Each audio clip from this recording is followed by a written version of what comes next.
जय हिंद। आज के सेशन में हम लोग समझेंगे भारत देश में परमाणु रिएक्टर के बारे में। देश का पहला परमाणु रिएक्टर कौन सा था और 2023 में सर्वाधिक परमाणु रिएक्टर किस देश के द्वारा स्थापित किए गए हैं। देश में सबसे बड़ा संगठन परमाणु क्षेत्र में काम करने वाला कौन संगठन है, स्थापना कब हुई थी और भारत देश में अंतिम 10 सालों में कितने परमाणु रिएक्टर की स्थापना हुई है। यूएनओ की रिपोर्ट आई हुई है, इसका नाम है इंटरनेशनल एटॉमिक एनर्जी एजेंसी। इसके अनुसार 2023 में सर्वाधिक परमाणु भट्टी किस देश के द्वारा स्थापित की गई है।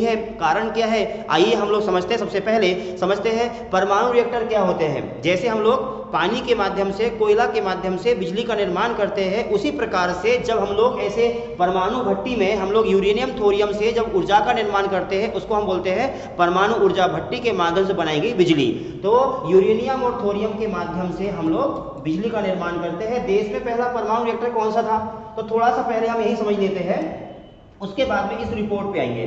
तो देखिए, परमाणु ऊर्जा क्षेत्र में काम करने वाला देश का सबसे बड़ा संगठन, ये इंडिया, यहाँ मध्य प्रदेश और ये है महाराष्ट्र। महाराष्ट्र में मुंबई, और मुंबई में एक संगठन की स्थापना हुई है, इसका नाम है BARC, Bhabha Atomic Research Centre. स्थापना कब हुई है, मुंबई में 1954 में हुई है। ये देश का सबसे बड़ा संगठन है। जो इस प्रकार से परमाणु भट्टी का निर्माण करते हैं तो वो बार्क के द्वारा ही होता है। अब बात यूरेनियम की आई है, तो यूरेनियम कहाँ मिलता है। यहाँ देखो मध्य प्रदेश है, ये है झारखंड। झारखंड में जादूगढ़ा नाम की खदान है, इस खदान में मिलता है यूरेनियम। और थोरियम कहाँ मिलता है, ये केरल है, केरल के रेतीले भाग में, तलहटी वाले भाग में मिलता है थोरियम। तो यूरेनियम और थोरियम के माध्यम से हम लोग जब परमाणु रिएक्टर में, ये परमाणु भट्टी में हम बिजली बनाते हैं, तो ये पहला कौन सा परमाणु रिएक्टर देश में था, तो एक तो हो गया बार्क।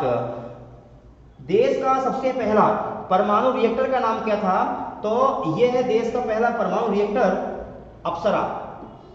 ये अप्सरा जो है देश का पहला परमाणु रिएक्टर है। ये कहां पर है, ये बना है मुंबई में, और 1956 में इसका निर्माण किया गया था। क्वेश्चन तो ये बनता है कि देश का पहला परमाणु रिएक्टर कौन सा था, तो देश का पहला परमाणु रिएक्टर 1956 में बना था, मुंबई में इसका हेड ऑफिस है, और इसको 2009 में बंद कर दिया था मेंटेनेंस के लिए, पुनः 2018 में चालू किया गया है। देश का पहला परमाणु रिएक्टर अप्सरा है, मुंबई में हेड ऑफिस है। अब ये तो आपको समझ में आ चुका है। अब सुनिए, ये इस प्रकार से एक ग्लोब है, ये है भूमध्य रेखा और ये है इंडिया। भूमध्य रेखा से भारत के बीच की लंबाई है 876 किलोमीटर, ये भारत देश। यहाँ पर एक देश, इस देश का नाम है अमेरिका, और अमेरिका में न्यूयॉर्क शहर, न्यूयॉर्क में यूएनओ की स्थापना हुई है 1945 में 24 अक्टूबर को। तो विश्व का बड़ा संगठन है यूनाइटेड नेशन ऑर्गेनाइजेशन। तो विश्व का बड़ा संगठन के द्वारा, यूएनओ के द्वारा 2023 में इंटरनेशनल एटॉमिक एनर्जी एजेंसी के माध्यम से, इसी की एक एजेंसी है इंटरनेशनल एटॉमिक एनर्जी एजेंसी, इसके माध्यम से जब 2023 में डेटा दिया हुआ है, उनने बताया कि लास्ट के 10 साल में 2022 से लेकर 2012 से लेकर के 22 के बीच में, 2012 से 22 के बीच में, इन 10 सालों में सबसे ज्यादा परमाणु भट्टी किस देश के द्वारा बनाई गई है, उस देश का नाम है चाइना। ये भारत देश, यहाँ पर है चाइना। चाइना ने इन लास्ट के 10 सालों में 37 परमाणु भट्टी का निर्माण किया है, और इस प्रकार से चाइना के पास टोटल परमाणु संयंत्र रिएक्टर हो चुके हैं 55, जबकि इंडिया के पास कितने हैं, 22।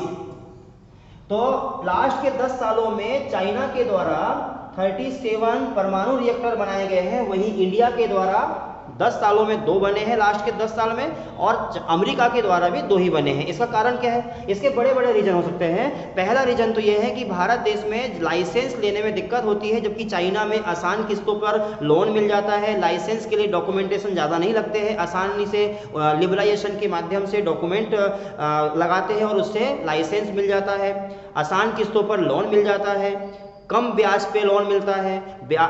जो व्यक्ति परमाणु भट्टी का निर्माण कर रहा है उनको सब्सिडी मिलती है, जबकि ये समस्या भारत देश में है। इंडिया में परमाणु भट्टी या कोई भी उद्योग लगाने के लिए लंबे समय तक लाइसेंस लेना पड़ता है, लाइसेंस की लाइन लगना पड़ता है, लोन लेने जाना पड़ता है, वहाँ लाइन लगाना पड़ता है, लोन कम रेट पे नहीं मिलता है, या फिर उचित मजदूरी हमको नहीं मिल पाती है, मजदूर नहीं मिल पाते। समस्या भारत देश में बहुत सारी होती है। इसलिए भारत में क्या हुआ है, लास्ट के 10 सालों में मात्र 2 परमाणु भट्टी लगी है। कौन सी? तो लास्ट के 2012 से 22 के बीच में गुजरात का काकरापारा